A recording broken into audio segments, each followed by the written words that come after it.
Would you believe it if I told you there's 2,000 people out here?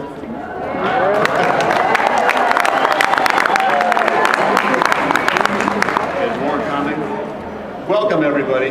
My name's Evan Weiner, and I have the honor of serving on the Board of Trustees of the Henry Ford, and the honor of welcoming you here tonight to Discovering the Civil War.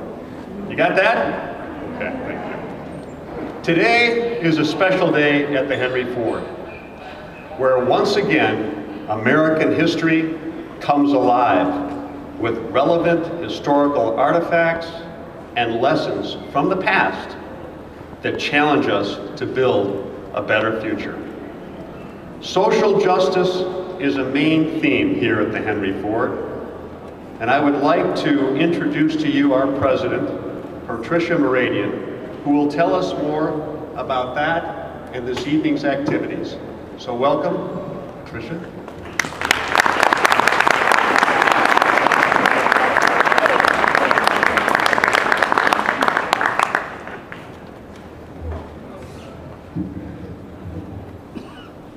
Well, good evening, everyone. Good evening. Again, I'm Patricia Mouradian. I'm president of the Henry Ford, and I have to say I'm the proud president of the Henry Ford. It is wonderful to welcome you here tonight to what truly is a once-in-a-lifetime event. I thank you so much for coming.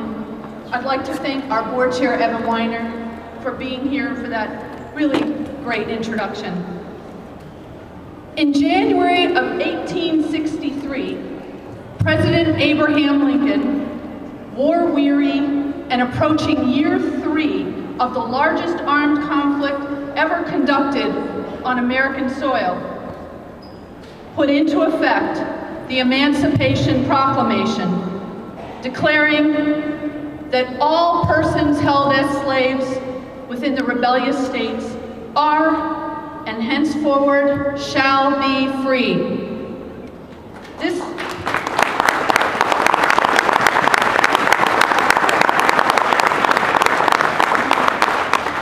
document, written like a legal brief, is a simple piece of paper that became an extraordinary symbol of hope and changed our lives forever.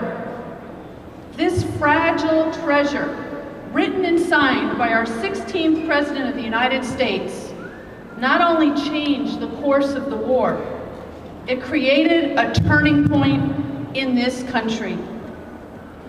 The Emancipation Proclamation certainly did not solve the problems facing our nations at that time. It did not end the war. It did not end slavery. It did not offer freedom for every man. However, it was a step toward change, an enormous step no one had taken before. This document marked the first time the U.S. government took a position towards emancipation. It was the first declaration from the federal government that recognized that all people have the right to be free. The Emancipation Proclamation offered by President Lincoln was the step that led to the adoption of the 13th Amendment, which ended slavery for good for everyone in 1865. Our viewing of this most precious piece of our American history marks the first time this national treasure has been in Michigan since 1948. The Henry Ford received this wonderful opportunity through the efforts of the National Archives and our hosting of the Archives traveling exhibition, Discovering the Civil War, a very moving, thought-provoking, and content-rich display developed from the holdings of the National Archives. It is the most extensive display of Civil War records ever assembled, and we brought it right here to the Henry Ford in Michigan.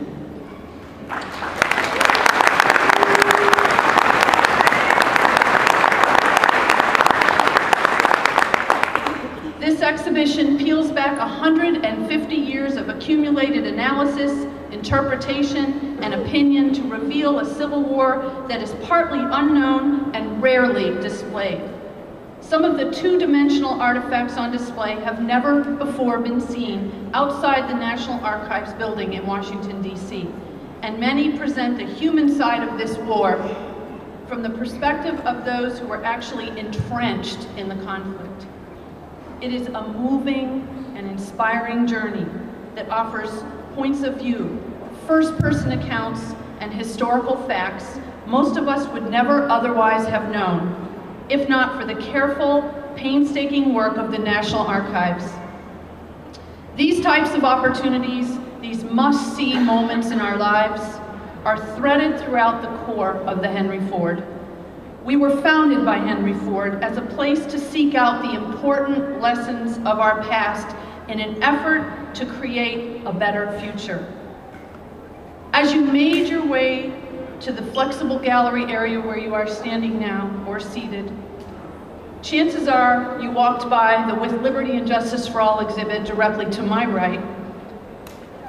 This exhibit celebrates the evolution of the concept of American freedom.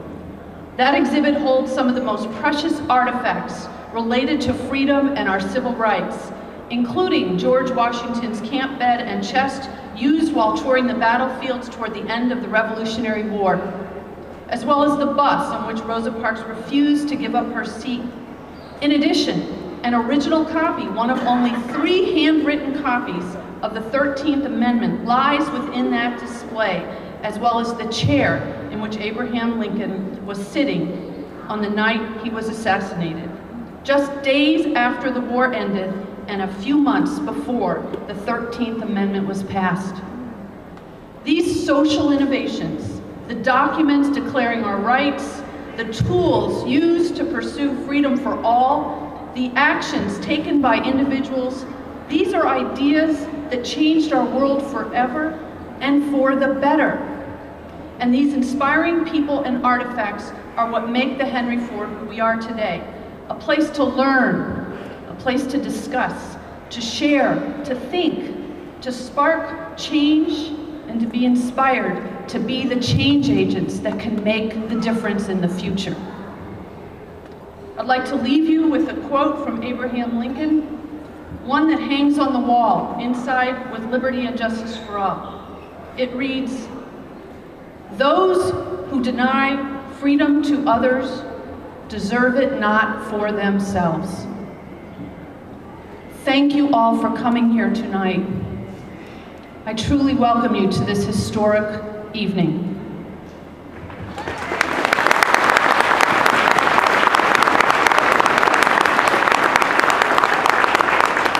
And now I'd like to introduce Judge Damon Keith. Judge Keith is a senior judge for the United States Court of Appeals for the 6th Circuit. He grew up in Detroit, graduating from Northwestern High School. He furthered his studies at West Virginia State College, Howard University School of Law, and Wayne State Law School. In 1964, Judge Keith was elected co-chair of the Michigan Civil Rights Commission with John Fikens and was a key player in the tumultuous times following the Detroit race riots. In 1967, Senator Philip Hart suggested Keith to President Lyndon Johnson, who nominated Keith to his seat on the United States District Court for the Eastern District of Michigan. Keith eventually rose to Chief Judge of the District Court, and in 1977, he was nominated to the 6th Circuit Court by President Jimmy Carter, where he has remained to this day. In 2008, Keith received an honorary doctorate in law from Harvard University.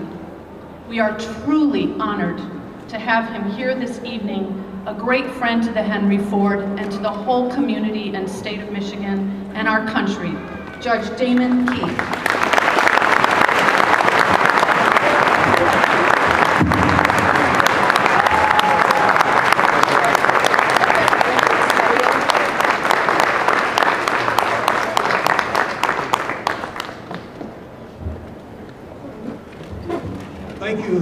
Thank you very, very much for that gracious introduction.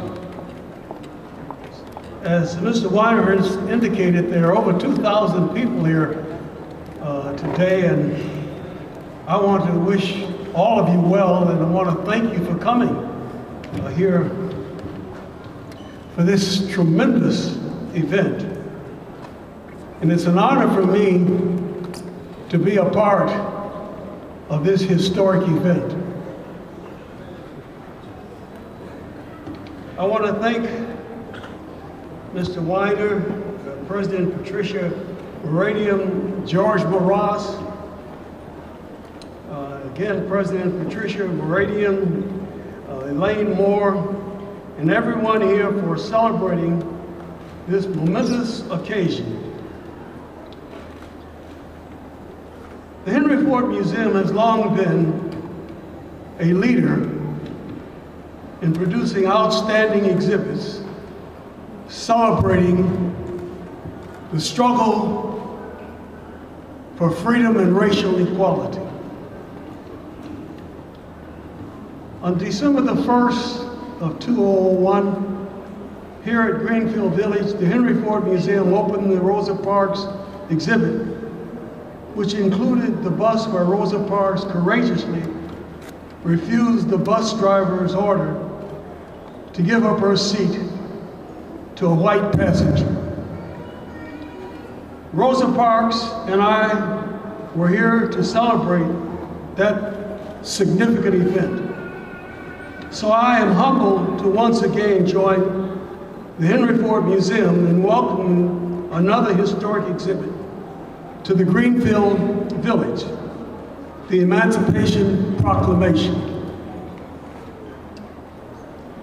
This document, I can assure you, is more than a piece of paper. The dictionary defines the word emancipate as to free from bondage, free from oppression, free from restraint, and to liberate.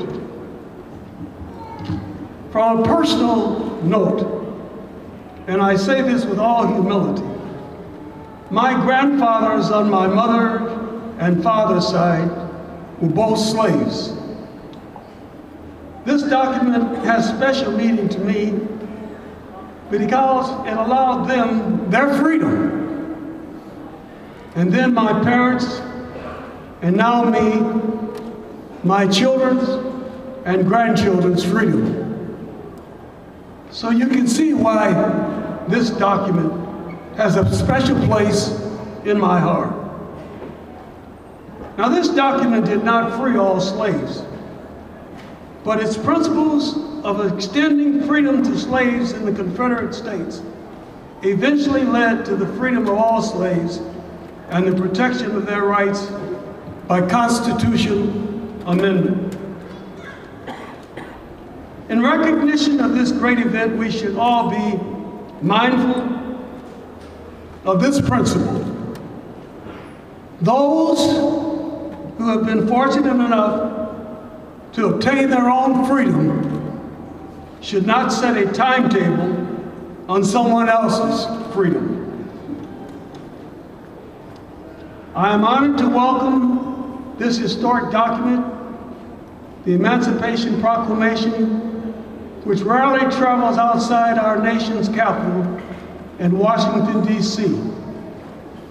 I say again, I commend and salute the Henry Ford Museum for their leadership, their vision in bringing this historic and rare document to this museum. You will enjoy watching and being a part of this historic day. Thank you very much.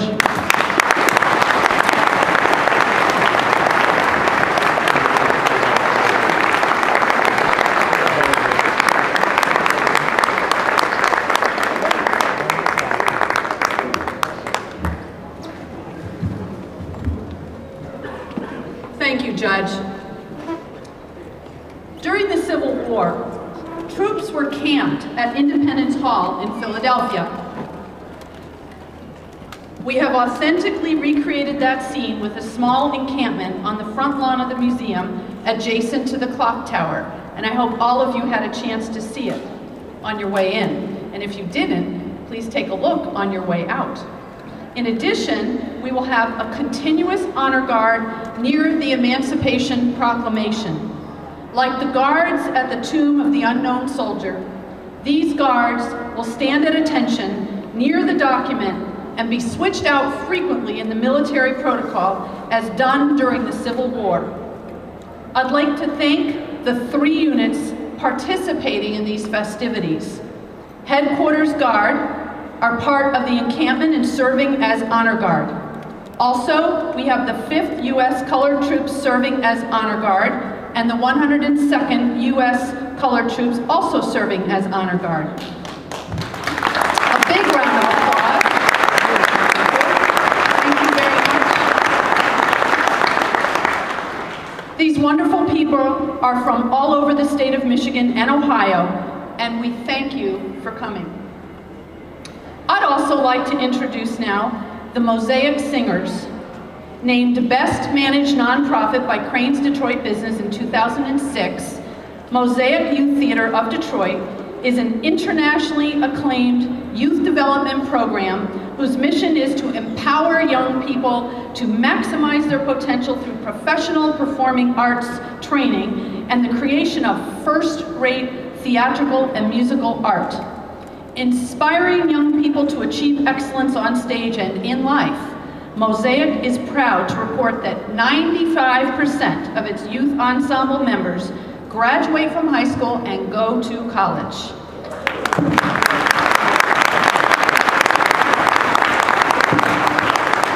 Mosaic's award-winning performances have toured Africa, Asia, Europe, and 25 states throughout the United States. And if you haven't heard them, you're in for a real treat. They are phenomenal. As these wonderful young people sing for us tonight, the Honor Guard will open the doors momentarily and viewing will begin. Ladies and gentlemen, I thank you for coming, and please welcome Mosaic's internationally acclaimed Mosaic Singers, presented by the Ford Motor Company Fund.